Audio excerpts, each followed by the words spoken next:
ভারত এবং সাউথ আফ্রিকার ম্যাচে কি হয়েছে? সেকেন্ড ম্যাচে ভারত ম্যাচ হারেছে, কোনো ব্যাপার না তো ভাই, ম্যাচে না হারলো এমন কি ব্যাপার, এমন কিছু হওয়ার মতো নয়। কারণ গৌতম গম্ভীর বলেছে যে যারা ক্রিকেটের ডোমিনে রয়েছে তারাই কথা বলবে, কোনো ফ্যান্স বা কোনো ফ্র্যাঞ্চাইজি এখানে কথা বলতে পারবে না। ঠিক আছে, এটা ভাই কড়া নির্দেশ আমাদের কোচের, আমাদের গম্ভীর সাহেবের। ঠিক আছে, তো তার জন্য বলছি মন খারাপ করো না ভাই, মন খারাপ করে লাভ নেই, কারণ আমরা ফ্যান্স, আমরা কেন মন খারাপ করবো? মন খারাপ তো হবে গম্ভীরের টিমের, কারণ ওরা হেরেছে, ওরা দেখবে ব্যাপারটা, আমাদের সেটা দেখার বিষয় নয়, আমাদের সেটা প্রশ্ন করার বিষয় নয়। হ্যাঁ, এটাই হচ্ছে বর্তমানে ভারতীয় টিমের মধ্যে, যার কারণে ভালো টিমটাও ভাই ধীরে ধীরে নষ্ট হয়ে যাচ্ছে। ঠিক আছে, কেন সবাই প্রশ্ন করে যে নাম্বার 1 যে আমাদের টিম টি20, সেখানে ওপেনার কেন শুভমন গিল? প্রশ্ন করতে পারবে না। ঠিক আছে, জেসপাল কোথায়? প্রশ্ন করতে পারবে না। সেঞ্জু লাগাতার 3টা সেঞ্চুরি করার পরেও কেন ভাই তাকে জল নিয়ে যেতে হচ্ছে? সেটাও প্রশ্ন করতে পারবে না। কেন অক্ষর প্যাটেল নাম্বার 3-এ? প্রশ্ন হবে না। মানে কোনো কিছু প্রশ্ন তুমি করতে পারবে না। ঠিক আছে, মানে যেটা ভালো চলছিল সেটাকেও নষ্ট করবো, বলবে কীভাবে ভালো চলছিল? আরে ভাই, আমরা গত টি20 ওয়ার্ল্ড কাপ চ্যাম্পিয়ন, তো আমাদের টিমটা ভালো তো হচ্ছিলো তো কি, তো ভাই আমরা চ্যাম্পিয়ন হলাম। ঠিক আছে, ও বলবে ভাই আমি তো এশিয়া কাপ জিতিয়েছি। ঠিক আছে ভাই, ওর উপর কিছু বলা যায় না রে ভাই, গম্ভীর মানে একদম দারুণ, কি বলবো, একদম এসেই বলবে একদম দেখেছো কী করে নিয়েছি। দেখো, ভারতের এই টিমটা ভাই খারাপ না, আমার মনে হচ্ছে মোরেনলেস এই টিমটাই খেলবে ভাই টি20 ওয়ার্ল্ড কাপে।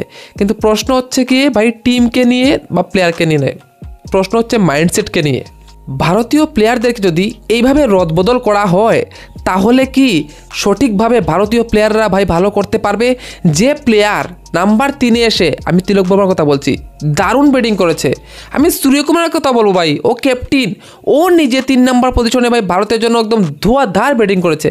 কেন ওরা ভাই 3 নম্বরে আসছে না? কেন অক্ষর প্যাটেলকে ভাই এক্সপেরিমেন্ট করতে হবে? এক্সপেরিমেন্ট সেখানে আমরা করি যেখানে আমরা ভাই ফেল হই। 3 নম্বর পজিশন তো আমাদের ফেলিং পজিশন না ভাই, এটা তো আমাদের সলিড পজিশন। তো এই সলিড পজিশনকে কেন আমরা নষ্ট করব? ঠিক আছে, আর আমরা কি অক্ষর প্যাটেলকে নতুন খেলেছি যে দেখি ভাই উপরে প্রমোট করে কিছু করতে পারে কিনা? আমরা অক্ষর প্যাটেলকে অনেক সময় ধরে দেখেছি যে ও কী করতে পারে বা কী করতে না পারে। ইভেন আমরা দেখেছি শিবম দুবেকে 8 নম্বরের জন্য, যখন ম্যাচ প্রায় শেষ, সেই জন্য ভাই শিবম দুবে। ঠিক আছে, তো অনেকগুলা প্রশ্ন কিন্তু সবার মনে রয়েছে এবং সেটা কিন্তু ভাই করাটা আবশ্যক। দেখো, আজকে আমাদের বোলিং জঘন্য হয়েছে, ফিল্ডিংও জঘন্য হয়েছে, তাই না? কিন্তু আমি বিশেষ করে অর্শদীপ সিংকে ভাই এমন কিছু বলবো না, কিন্তু আজকে আমাদের স্পিনাররা কিন্তু ভালো বোলিং করেছে, হোক অক্ষর প্যাটেল অথবা আমরা দেখেছি বরুণ চক্রবর্তী, তো ভাই টপ নোচ দারুণ বোলিং করেছে। ঠিক আছে, কিন্তু আজকে আমাদের পেসারদের দিন ভালো যায়নি। আমরা দেখেছি হার্দিক পান্ডিয়া না আজকে বলে ভালো গেছে, না আজকে ব্যাটে ভালো গেছে।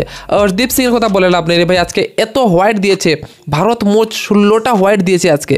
ঠিক আছে, এর মধ্যে অর্শদীপ সিংয়ের তো ভাই ওভারই শেষ হচ্ছিল না। ঠিক আছে, ফুল টসের পরে ফুল টস, মানে আজকে অর্শদীপ সিংয়ের ব্যাট ডে ছিল, আমি ভাই ছেড়ে দিয়েছি ওকে। চলো, ও নেক্সট দিন বেটার করবে, আমি জানি ও নেক্সট দিন বেটার করবেই করবে, কারণ ও একটা ভালো প্লেয়ার, ও ভাই 100+ উইকেট রয়েছে ইন্ডিয়ার হয়ে। ঠিক আছে, ও আমি জানি ডেফিনেটলি কামব্যাক ভালো করবে। ঠিক আছে, অফ ডে মানা যায় অর্শদীপ সিংয়ের। চলো, বুমরারও আজকে এভারেজ ডে গেছে ভাই, ও আজকে মানে ঠিকমতো ইয়র্কার ল্যান্ডিং করতে পারেনি, যার কারণে ওর কিন্তু 4 ছক্কা খেয়েছে আজকে, খুব ভালো খেয়েছে। এবং অপর দিক থেকে তো ভাই অবশ্যই ভাই অ্যাপ্রিসিয়েট করতে হয় কুইন্টেন ডিকককে। আমি ভাবিনি ভাই কুইন্টেন ডিককের এই রূপও দেখতে পাবো আমরা। তার যখন প্রাইম ফর্ম ছিল তখনও তার টি20তে এইরকম দৃশ্য কিন্তু দেখিনি। আজকে যেরকম ভাই প্রথম থেকে 200+ স্ট্রাইক রেটে খেললো, সেটা কিন্তু একটা চমৎকার ব্যাটিং কিন্তু আমরা দেখতে পাই কুইন্টেন ডিককের ব্যাট থেকে।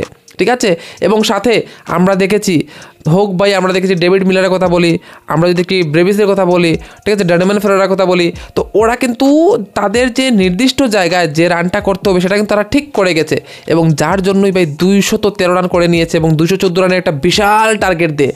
এবং সেই টার্গেট চেস করতে গেলে আমাদের কী করতে হবে? সেই টার্গেট আমাদের চেস করতে গেলে যেটা করতে হতো সেটা হচ্ছে কি ওপেনিং পার্টনারশিপ। হ্যাঁ, পাওয়ার প্লেতে ধাওয়াধার বাই ব্যাটিং, সেটা করতে দেয়নি লুঙ্গি এঙ্গিডি এবং সাথে ভাই মার্কো জেনসন। হ্যাঁ, ওরা এত টাইট গেমবাজি করেছে ভাই, কোনো রুম দেয়নি। একদম শুভমন গিল এবং সাথে আমাদের ওপেনার অভিষেক শর্মা যে তাবড়তোড় খেলে তাকে আউট করে দিয়েছে।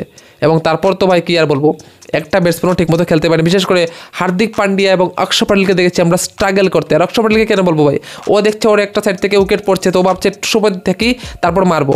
ঠিক আছে, তো সেই থাকার চক্করে পড়ে ভাই আর হলো না। যদিও আমাদের কাছে 8 নম্বর অবধি ব্যাটসম্যান আছে ভাই, যদি আন্দাধুন খেলতো হয়তো বা আমরা আরও ক্লোজ যেতে পারতাম, অথবা আরও তাড়াতাড়িও অল আউট হতে পারতাম, দুটোটাই কিন্তু পসিবিলিটি ছিল, ঠিক আছে।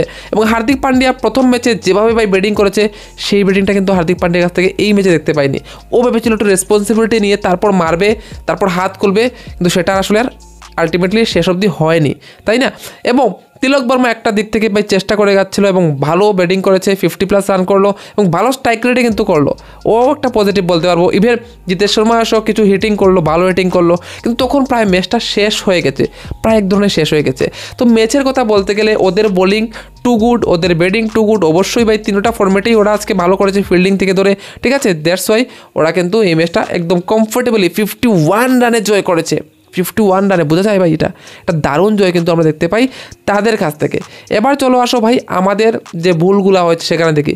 দেখো শিবম দুবে এত নিচের প্লেয়ার না, লিন্ডে দেখেছি আজকে ভালো বোলিং করে গেছে ভাই। ওই স্পিনারের সময় যদি শিবম দুবে থাকতো, এক ওভার 3-4টা যদি ছক্কা মেরে দিত ভাই, গেমটা কিন্তু আরও ক্লোজ হতে পারতো।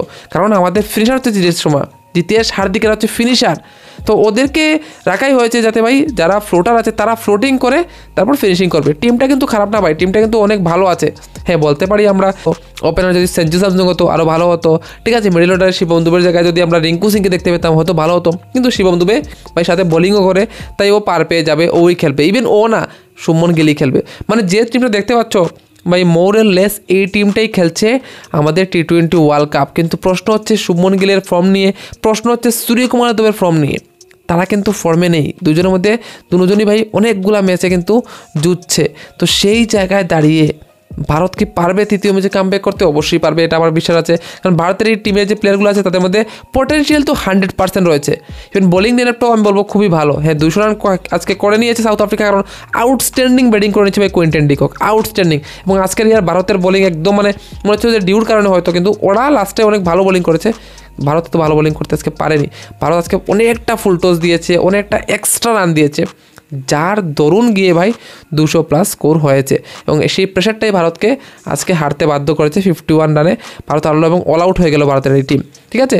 তো যাই হোক, ওভারঅল যদি আমরা দেখি যে ভারতের যে টিমটা রয়েছে তাকে নিয়ে তো চিন্তা করার কিছু নয়, কিন্তু সব থেকে বড়ো চিন্তার বিষয় হচ্ছে কি কোচ এবং প্লেয়ারদের মধ্যে যে ভাই একটা আন্ডারস্ট্যান্ডিং, সেই আন্ডারস্ট্যান্ডিংটা দেখা যাচ্ছে যে কম আছে। এবং ভাই টিমের মধ্যে যে ইউনিটি, আগের ম্যাচগুলো দেখলে একটা ভালো লাগতো, মানে একটা মনে হতো ইন্ডিয়া ইন্ডিয়া ভাব ফিল হতো। এই ইন্ডিয়া ইন্ডিয়া ফিলটা আসে না রে ভাই, কেন জানি মনে হচ্ছে যে একটা পার্ট হয়ে গেছে, মানে টিমটার মধ্যে একটা ইউনিটি ফিল হচ্ছে না। এই আগে আমরা যেটা ফিল করতাম, ঠিক আছে। ওডিআইতে দেখো ভাই, ওডিআই তো সেম মনে হচ্ছিলো, একটা মানে আলগা আলগা ভাব ছিল। তারপরও আমরা যেহেতু কন্টিনিউসলি রান করছিলাম, জিতছিলাম, তার জন্য কেউ কিছু বলছিল না। এবং সেখানেও কিন্তু বিরাট এবং রোহিতের একটা বিরাট ভাই অবদান ছিল, যাই কিছু বলো না কেন, যতই গৌতম গম্ভীর বড় বড় কথা বলুক না কেন, ঠিক আছে।